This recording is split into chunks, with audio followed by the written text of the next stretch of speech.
Hi everyone, welcome to by S. आज हम protista kingdom को कंप्लीट करने वाले हैं, जिसके अंदर हम उसके जो ग्रुप ऑफ ऑर्गेनिजम्स था दैट इज़ प्रोटोजोआ, उसके बारे में पढ़ेंगे। हमने dinoflagellates, euglenoids, chrysophytes, slime moulds के बारे में हम पढ़ चुके हैं। एंड फिफ्थ जो ग्रुप है वो है प्रोटोजोआ। प्रोटोजोआ है जो ऑर्गेनिजम्स है वो यूनिसेलुलर होते हैं, सिर्फ एक सिंगल सेल के बने होते हैं और ये यूकैरियोटिक ऑर्गेनिजम्स होते हैं। यूकैरियोटिक ऑर्गेनिजम्स मीन्स कि यहाँ पर जो न्यूक्लियस है वो वेल डिफाइंड होता है और यहाँ पर मेम्ब्रेन बाउंड ऑर्गेनेल्स है लाइक गोल्जी बॉडीज, माइटोकॉन्ड्रिया वो प्रेजेंट होता है, ठीक है। एंड ये हेटेरोट्रॉफिक होता है। हेटेरोट्रॉफिक मीन्स अपना जो फूड है, अपना जो न्यूट्रिशन है वो कहाँ से लेते हैं, दूसरे ऑर्गेनिज्म से ऑब्टेन करते हैं, ठीक है। तो हम जनरल कैरेक्टरिस्टिक्स पढ़ते हैं प्रोटोजोआ की। जनरल कैरेक्टरिस्टिक्स के अंदर इसकी फर्स्ट कैरेक्टरिस्टिक आती है जनरल कैरेक्टरिस्टिक्स ऑफ प्रोटोजोआ। इसके अंदर फर्स्ट कैरेक्टरिस्टिक आती है हैबिटेट। तो प्रोटोजोआ की हैबिटेट है वो है एक्वेटिक। ये एक्वेटिक ऑर्गेनिजम्स होते हैं, एक्वेटिक एनवायरनमेंट में अंदर हमें देखने को मिलते हैं। एक्वेटिक एनवायरनमेंट कुछ भी हो सकता है, फ्रेश वाटर भी हो सकता है और मैराइन वाटर भी हो सकता है। एक्वेटिक है जो वो फ्रेश वाटर भी हो सकता है एंड मैराइन भी हो सकता है। एंड ये फ्रीली भी लिव कर सकते हैं, फ्री लिविंग भी हो सकते हैं या फिर एज ए पैरासाइट भी रह सकते हैं प्लांट्स एंड एनिमल्स के अंदर, ठीक है। एंड जो ये प्रोटोजोआ है वो एक्सट्रीम एनवायरमेंटल कंडीशंस के अंदर भी हमें देखने को मिलते हैं। एक्सट्रीम एनवायरमेंटल कंडीशंस हैं उनके अंदर भी प्रोटोजोआ को हम देख सकते हैं, एक्सट्रीम एनवायरमेंटल कंडीशन, ठीक है। नेक्स्ट आता है size and shape. Size and shape, जो प्रोटोजोआ है उसके अंदर जो ऑर्गेनिजम्स हैं उनकी जो साइज़ है वो शेप है वो वेरी करती है फ्रॉम वेरी डिफरेंट साइजेस। वो बिल्कुल 1 माइक्रोबियल से लेके इतने लार्ज हो सकते हैं कि उनको हम नेक्ड आई से भी देख सकते हैं। तो इनका जो साइज़ है इतने से इतना वेरी करता है, कितना वेरी करता है कि हम उनको माइक्रोस्कोप से देख रहे हैं तो एक नेक्ड आई से उनको हम डायरेक्टली देख सकते हैं, ठीक है। और यहाँ पर जो इनकी शेप है, जो सेल वॉल है यहाँ पर एब्सेंट होती है, सेल वॉल है वो प्रेजेंट नहीं है, तो इस वजह से ये फ्लेक्सिबल होते हैं। फ्लेक्सिबल होंगे तो इनकी जो शेप है वो इरेगुलर होगी, वो शेप इनकी शेप है रिजिड नहीं होगी। इसके बाद आता है इसका सेलुलर स्ट्रक्चर। थर्ड आता है इसका सेलुलर स्ट्रक्चर। तो सेलुलर स्ट्रक्चर के अंदर हमने देखा कि इनके सेल वॉल प्रेजेंट नहीं है, ठीक है। यहाँ पर सेल वॉल है वो एब्सेंट है। एंड एक कैसे ऑर्गेनिज्म है, यूनिसेलुलर ऑर्गेनिज्म है, एक सिंगल सेल के बने हुए हैं।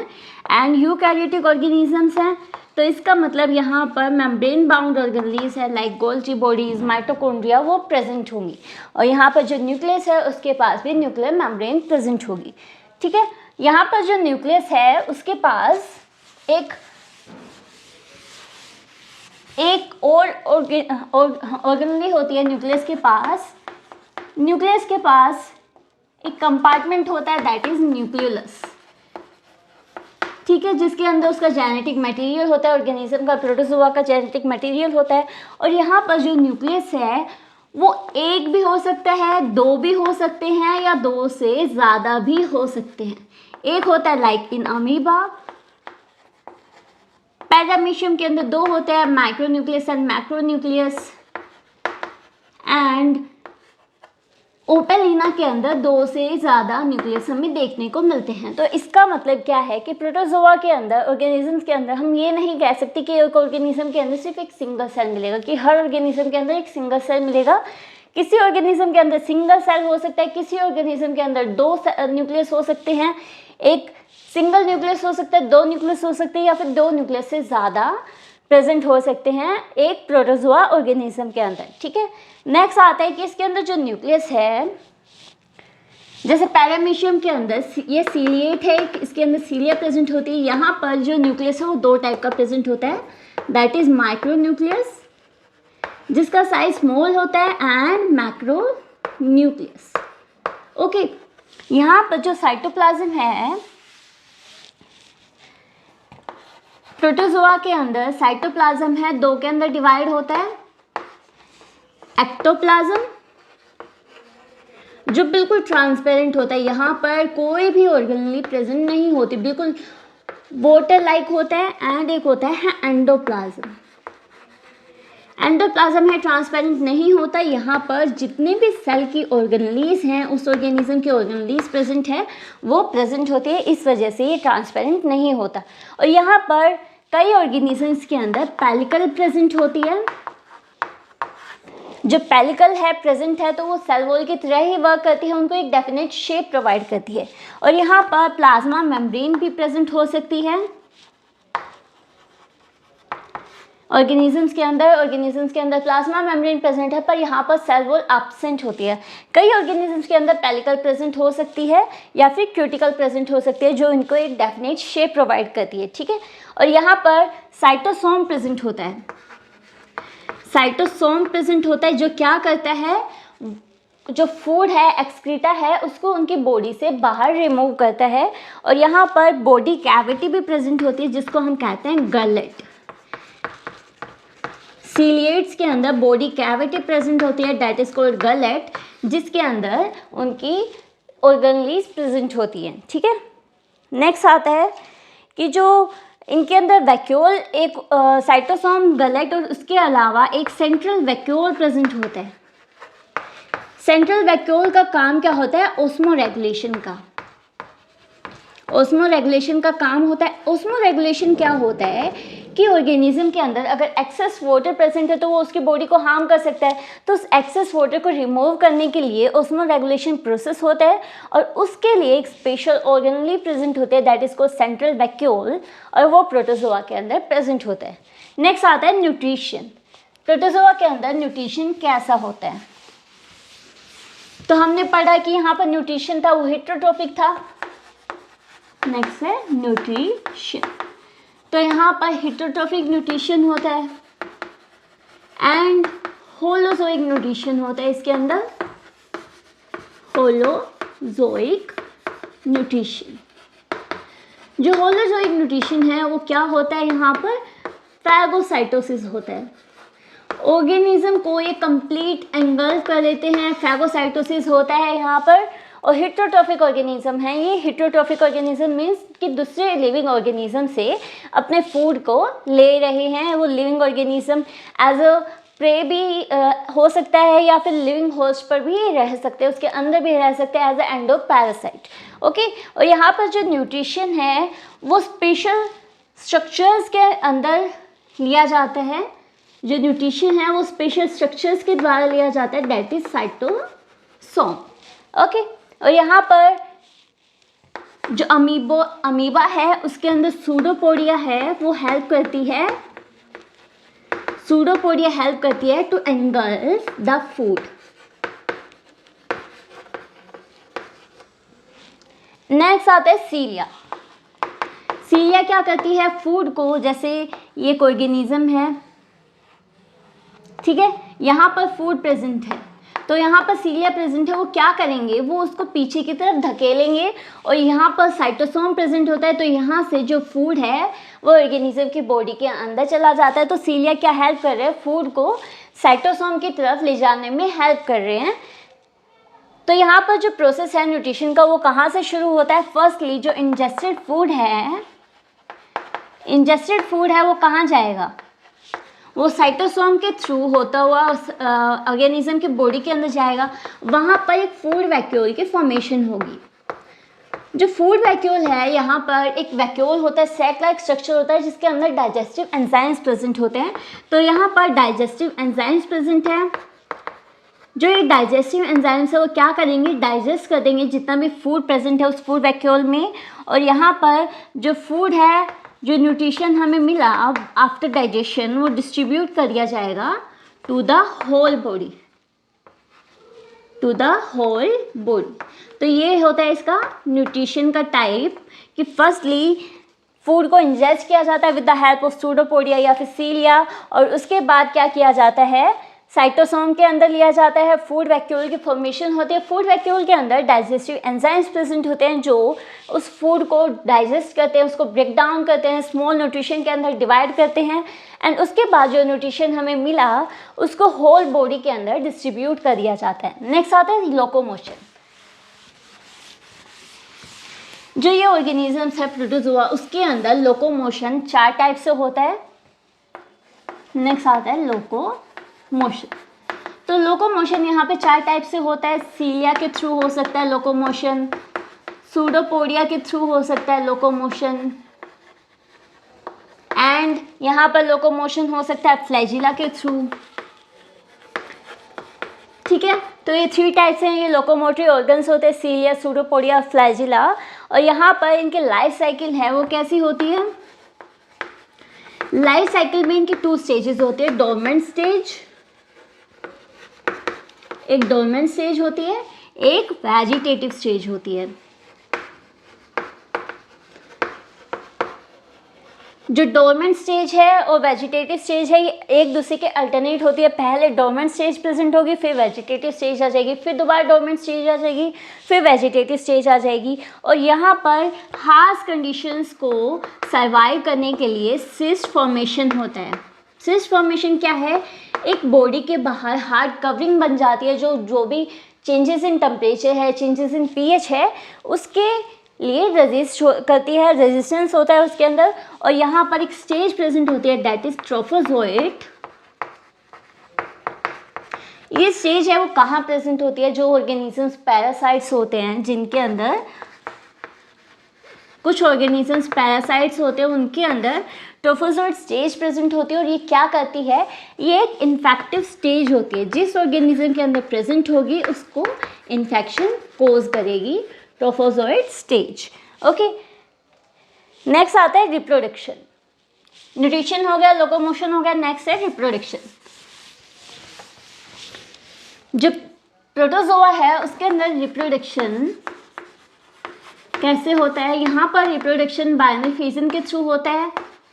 बाइनरी फिजन में मैंने आपको प्रोटोजोआ, जब प्रोटिस्टा हम पढ़ रहे थे तो वहाँ पे रिप्रोडक्शन की टाइप्स पढ़े थे, 3 टाइप्स के। एसेक्सुअल के अंदर पढ़ा था हमने, 3 टाइप से बाइनरी फिजन होता है, longitudinal binary fission, transverse binary fission, irregular binary fission. तो यहाँ पर बाइनरी फिजन होता है। और बाइनरी फिजन यहाँ पर कई टाइप से होता है, इरेगुलर बाइनरी फिजन भी हो सकता है, और यहाँ पर एक लॉन्गिट्यूडिनल बाइनरी फिजन भी होता है। ठीक है, यहाँ पर ट्रांसवर्स बाइनरी फिजन भी होता है, और यहाँ पर बडिंग भी हो सकती है, जो एक एसेक्सुअल रिप्रोडक्शन का मीन है। यहाँ पर ये जो बाइनरी फिजन है, बाइनरी फिजन के अंदर क्या होता है? एक पेरेंट सेल है 2 डॉटर सेल्स के अंदर डिवाइड करती है थ्रू द माइटोसिस प्रोसेस। यहाँ पर कोई भी क्रोमोसोम की डिवीजन नहीं होती कि यहाँ पर 2n क्रोमोसोम है, डिप्लॉयड ऑर्गेनिज्म है, वो हैप्लॉयड के अंदर चेंज हो रहा है, ऐसा कुछ नहीं होता। अगर यहाँ पर पेरेंट सेल है वो हैप्लॉयड है, तो यहाँ पर जो गैमेट्स हैं, जो डॉटर सेल्स है, वो भी हैप्लॉयड ही बनेंगी। ठीक है, माइटोसिस प्रोसेस होता है, यहाँ पर कोई भी मियोसिस प्रोसेस नहीं होता। मियोसिस क्या होता है? Reductional division. और माइटोसिस क्या होता है? Equational division. ये सब आपने कहाँ पढ़ा है? ये 9th की क्लास के अंदर पढ़ा है। जो प्रोटोजोआ है, प्रोटोजोआ को 4 क्लासेस के अंदर डिवाइड किया गया है, 4 क्लासेस के अंदर डिवाइड किया गया है on the basis of their structure, on basis of their structure and their locomotory organ. On the basis of their structure, उनके स्ट्रक्चर के बेसिस पे और लोकोमोटरी ऑर्गन के बेसिस पे प्रोटोजोआ को 4 क्लासेस के अंदर डिवाइड किया गया है। इसके अंदर फर्स्ट क्लास आती है मैस्टिगोफोरा या फिर मैस्टिगोफोरा या फिर फ्लैजिलेट, इनको हम कह सकते हैं फ्लैजिलेटेड प्रोटोजोन्स। तो पहले हम ये लेके चलते हैं मैस्टिगोफोरा और फ्लैजिलेटेड प्रोटोजोन्स। जो मैस्टिगोफोरा और फ्लैजिलेटेड प्रोटोजोन्स हैं, इनके नाम से आपको पता चल रहा होगा कि ये फ्लैजिलेटेड होते हैं। इनके अंदर जो लोकोमोटरी ऑर्गन है वो फ्लैजिला प्रेजेंट होती है। तो फर्स्ट कौन सी है? मैस्टिगोफोरा और फ्लैजिलेटेड प्रोटोजोन्स। तो इनके अंदर जो लोकोमोटरी ऑर्गन है वो क्या है? लोकोमोटरी ऑर्गन इनके अंदर प्रेजेंट है वो है फ्लैजिला। ठीक है, और इनके अंदर जो न्यूट्रिशन है वो कैसे होता है? यहाँ पर न्यूट्रिशन वही है, हेटेरोट्रोफिक न्यूट्रिशन होता है। और यहाँ पर जो बॉडी है इनकी वो कवर्ड होती है with the help of covered by cuticle. जैसे पेलिकल होती है वैसे ही क्यूटिकल प्रेजेंट होती है, या तो पेलिकल प्रेजेंट हो सकती है या क्यूटिकल प्रेजेंट होती है। इस वजह से इनकी जो शेप है, सेल की शेप है, यूनिसेलुलर ऑर्गेनिज्म है, एक सिंगल सेल प्रेजेंट है, तो इनकी एक डेफिनेट शेप प्रेजेंट होती है, ठीक है। और इनके अंदर रिप्रोडक्शन होता है, वो किसके बेसिस पे होता है? रिप्रोडक्शन होता है यहाँ पे बाइनरी फिजन से। ओके, एंड यहाँ पर जो ये ऑर्गेनिज्म है उनकी हैबिटेट क्या होती है? फ्रेश वाटर ऑर्गेनिजम्स हो सकते हैं या फिर ये पैरासाइट्स हो सकते हैं। इसका एग्जांपल हम ले सकते हैं ट्रिपैनोसोमा। ट्रिपैनोसोमा एक पैरासाइट है जो ह्यूमंस के अंदर क्या कोज करता है? Sleeping sickness. ये कोज करता है स्लीपिंग सिकनेस। ओके, नेक्स्ट आते हैं सार्कोडीना क्लास। मैस्टिगोफोरा फ्लैजिलेटेड प्रोटोजोन्स के अंदर हमने क्या देखा? लोकोमोटरी ऑर्गन यहाँ पर फ्लैजिला प्रेजेंट है, बॉडी है वो कवर्ड होते हैं क्यूटिकल और पेलिकल से। रिप्रोडक्शन बाइनरी फिजन के थ्रू होता है जिसमें एक parent cell two daughter cells की फॉर्मेशन करती है। और यहाँ पर जो इनके हैबिटेट है वो फ्रेश वाटर भी हो सकते हैं और ये पैरासाइट्स भी हो सकते हैं। पैरासाइट है, एग्जाम्पल है ट्रिपैनोसोमा, जो क्या कोज करता है? स्लीपिंग सिकनेस कोज करता है ह्यूमंस के अंदर। नेक्स्ट क्लास आती है सार्कोडीना। नेक्स्ट क्लास है सार्कोडीना, या इनको हम कहते हैं अमीबॉइड्स।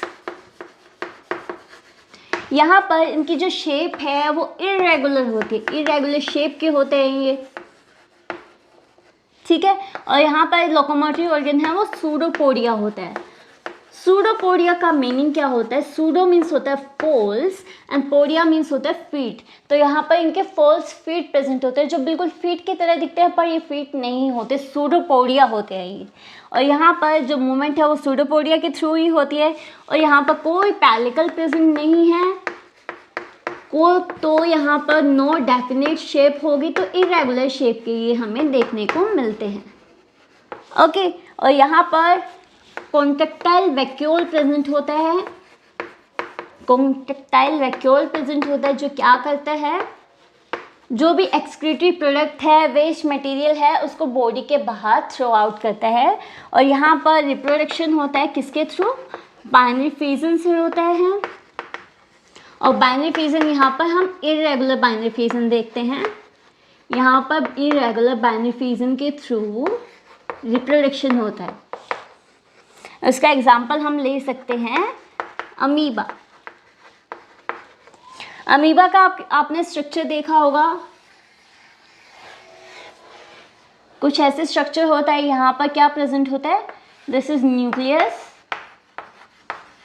एंड यहाँ पर कॉन्ट्रेक्टाइल वैक्यूल प्रेजेंट हो सकते हैं। This is contractile vacuole and ये क्या है? सूडोपोडिया। एंड यहाँ पर कुछ फूड वैक्यूल्स प्रेजेंट हो सकते हैं जिनके अंदर फूड प्रेजेंट है, जहाँ पर डाइजेस्टिव एंजाइम्स प्रेजेंट होते हैं जो क्या करते हैं? फूड का डाइजेशन करते हैं। उसके बाद जो फूड है वो बॉडी के द्वारा डाइजेस्ट कर लिया जाता है, ठीक है। नेक्स्ट क्लास आती है स्पोरोजोआ। सार्कोडीना हो गई, अमीबॉइड्स हो गए, नेक्स्ट आती है स्पोरोजोआ, या इसको हम कह सकते हैं स्पोरोजोन एंडोपैरासाइट। नेक्स्ट क्लास है स्पोरोजोआ या फिर स्पोरोजोन पैरासाइट्स। इसके अंदर जो ऑर्गेनिजम्स हैं उनके पास कोई लोकोमोटरी ऑर्गन नहीं होता, नो लोकोमोटरी ऑर्गन, क्योंकि ये पैरासाइट होते हैं। इनके अंदर कोई लोकोमोटरी ऑर्गन नहीं होता क्योंकि ये पैरासाइट होते हैं, ह्यूमंस की बॉडी के अंदर रहते हैं या किसी और ऑर्गेनिज्म के अंदर, वो मे बी प्लांट हो सकता है, एनिमल हो सकता है, तो उनको लोकोमोटरी ऑर्गन की ज़रूरत नहीं है क्योंकि वो जो बॉडी फ्लूइड होता है या फिर प्लांट के अंदर फ्लूइड होता है उसके थ्रू ही एक प्लेस से दूसरे प्लेस की तरफ जा सकते हैं, तो इनको कोई लोकोमोटरी ऑर्गन की रिक्वायरमेंट नहीं होती। और यहाँ पर पेलिकल प्रेजेंट होती है, पेलिकल प्रेजेंट है तो इनकी डेफिनेट शेप होगी, राइट। डेफिनेट शेप होगी। और यहाँ पर रिप्रोडक्शन कैसे होता है? By sporozoite formation. यहाँ पर स्पोरोजोइड की फॉर्मेशन होती है, स्पोरोजोइड्स फॉर्म होते हैं। और इसका एग्जांपल हम ले सकते हैं प्लाज्मोडियम। प्लाज्मोडियम क्या है? मलेरियल पैरासाइट है जो क्या कोज करता है? मलेरिया कोज करता है। और इसकी लाइफ साइकिल है वो हम जब प्रोटिस्टा के जनरल कैरेक्टरिस्टिक्स पढ़ रहे थे उसके अंदर हमने पढ़ा था कि वहाँ पर मल्टीपल फ्यूजन होता है, तो वहाँ पर स्पोरोजोइड्स की फॉर्मेशन होती है। जो इन्फेक्टिव स्टेज होती है ह्यूमंस की बॉडी के अंदर इंजेक्ट की जाती है, किसके द्वारा? फीमेल एनाफ्लीज मॉस्किटो के द्वारा। और किसके थ्रू? स्लाइवा जो सिक्रीट करती है हमारी बॉडी के अंदर, तब वो स्पोरोजोइड को ह्यूमन की बॉडी के अंदर रिलीज करती है। ठीक है, नेक्स्ट आती है क्लास, ये स्पोरोजोआ हो गई। नेक्स्ट आती है सीलियोफोरा। नेक्स्ट क्लास है 4, दैट इज सीलियोफोरा। सीलियोफोरा को हम सीलिएटेड प्रोटोजोन्स भी कह सकते हैं। जो सीलियोफोरा है इसके नाम से हमें पता चल रहा है कि यहाँ पर जो लोकोमोटरी ऑर्गन है, लोकोमोशन है, वो किसके थ्रू होगा? सीलिया के थ्रू यहाँ लोकोमोशन होता है। और इनकी जो शेप है वो फिक्स शेप होती है, इनके पास पेलिकल प्रेजेंट होती है, इस वजह से इनकी जो शेप है वो फिक्स शेप होती है। और इनके पास टेंटिकल्स भी प्रेजेंट हो सकती हैं। इनके पास जो थ्रेड लाइक स्ट्रक्चर्स हैं, टेंटिकल्स हैं, वो भी प्रेजेंट हो सकती है। जैसे जेलीफिश के अंदर हमने टेंटिकल्स देखी हैं जो बिल्कुल लार्ज होती हैं, रोड लाइक स्ट्रक्चर्स होती हैं, तो यहाँ पर टेंटिकल्स प्रेजेंट हो सकती हैं। और यहाँ पर कॉन्ट्रेक्टाइल वैक्यूल प्रेजेंट होते हैं, यहाँ पर कॉन्ट्रेक्टाइल वैक्यूल्स प्रेजेंट होते हैं। और यहाँ पर जो रिप्रोडक्शन है वो होता है बाय ट्रांसवर्स फ्यूजन। देखो ट्रांसवर्स फ्यूजन क्या है? हालांकि मैं आपको एक किंगडम प्रोटिस्टा के अंदर जब जनरल कैरेक्टरिस्टिक्स हम पढ़ रहे थे कि वहाँ पर रिप्रोडक्शन किस टाइप से होता है तो वो बता चुकी हूँ, बट फिर भी बता देती हूँ ट्रांसफर फ्यूजन कैसे होता है।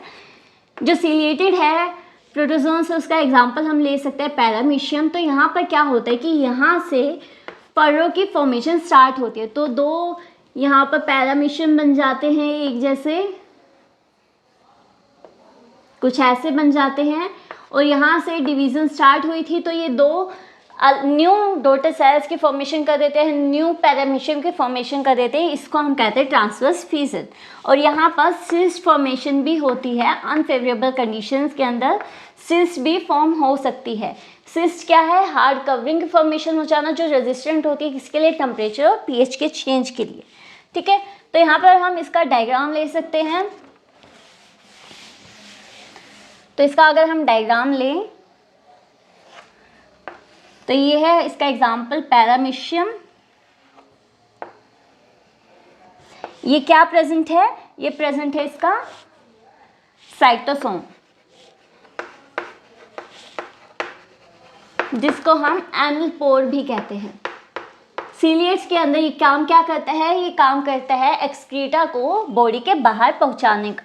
और यहाँ पर जो न्यूक्लियस है वो दो टाइप के न्यूक्लियस प्रेजेंट है, दैट इज ये क्या है? Macro nucleus and this is micro nucleus. ठीक है, और यहाँ पर ये क्या प्रेजेंट है? लोकोमोटरी ऑर्गन, ये सीलिया प्रेजेंट है। और यहाँ पर फूड वैक्यूल्स प्रेजेंट हो सकते हैं, दीज आर फूड वैक्यूल्स, जिनके अंदर डाइजेस्टिव एंजाइम्स है जो क्या करेंगे? डाइजेशन करेंगे फूड का। और यहाँ पर क्या हो सकता है? कॉन्ट्रेक्टाइल वैक्यूल प्रेजेंट है। कॉन्ट्रेक्टाइल वैक्यूल यहाँ पर क्या काम करता है? ऑस्मो रेगुलेशन का काम करता है। जो भी बॉडी के अंदर एक्स्ट्रा वाटर प्रेजेंट है वो ऑर्गेनिज्म की बॉडी से बाहर ट्रांसफ़र कर देता है। और यहाँ पर और क्या प्रेजेंट होता है? यहाँ पर प्रेजेंट हो सकता है जो इनकी बाहर की वॉल है वो है पेलिकल, जिस वजह से इनको डेफिनेट शेप मिलती है। ठीक है, तो हम कुछ एग्जांपल्स पढ़ लेते हैं प्रोटोजोआ के जो डिजीज़ कोज करते हैं और उनका नाम क्या है। तो फर्स्ट हमने प्रोटोजोआ पढ़ा था, दैट इज ट्रिपैनोसोमा। जो ट्रिपैनोसोमा प्रोटोजोन है, ट्रिपैनोसोमा ब्रूसी, हम ऐसे लिखते हैं, इसका जीनस है, स्पीसीज है। तो ये क्या कोज करता है? स्लीपिंग सिकनेस कोज करता है। ये प्रोटोजोन का एग्जाम्पल है। एंड ये उसकी डिजीज़ है। नेक्स्ट है प्लाज्मोडियम। प्लाज्मोडियम क्या कोज करता है? प्लाज्मोडियम कोज करता है मलेरिया। प्लाज्मोडियम है, मलेरिया कोज करता है, उसका वेक्टर क्या होता है? Female Anopheles mosquito. नेक्स्ट आता है अमीबोइक डिसेंट्री। ये कौन कोज करता है? Entamoeba histolytica. Entamoeba histolytica. तो ये कुछ प्रोटोजोआ थे जो ये डिजीज़ कोज कर रहे थे। हमने 3 ही एग्जांपल लिए। ये मेन होते हैं ट्रिपैनोसोमा ब्रूसिस स्लीपिंग सिकनेस कोज करता है ह्यूमंस के अंदर। प्लाज्मोडियम है वो मलेरिया कोज करता है, किसके थ्रू कोज करता है? फीमेल एनाफिलिस मॉस्किटो के थ्रू। और अमीबोइक डिसेंट्री है वो एंटामीबा हिस्टोलिटिका कोज करता है। ये ऑर्गेनिज्म है, ये इसकी डिजीज़ है। ओके, तो यहाँ पर हमारा जो प्रोटिस्टा है वो भी किंगडम पूरा कंप्लीट हो गया है। और इसके एमसीक्यूज़ है वो मैंने पहले वाले वीडियो के अंदर पोस्ट कर दिए थे, तो आप वो वीडियो देख लेना। ये एमसीक्यूज़ है वो आपको हेल्प करेंगे नीट की प्रिपरेशन में भी, और सीबीएसई के अंदर भी अगर 1-2 एमसीक्यूज़ पूछे जाते हैं तो उसमें भी हेल्प कर देंगे। जो भी कॉम्पिटिटिव एग्जाम्स हैं based on medical, 12th medical, 11th medical, जो भी जिसके अंदर बायोलॉजी आती है, तो वहाँ पर ये एमसीक्यूज़ हैं वो पूछे जा सकते हैं जो प्रीवियस लेक्चर के अंदर मैंने आपको पढ़ाए। ठीक है, तो अगर आपको ये वीडियो अच्छी लगी हो तो please like share and subscribe. Thank you.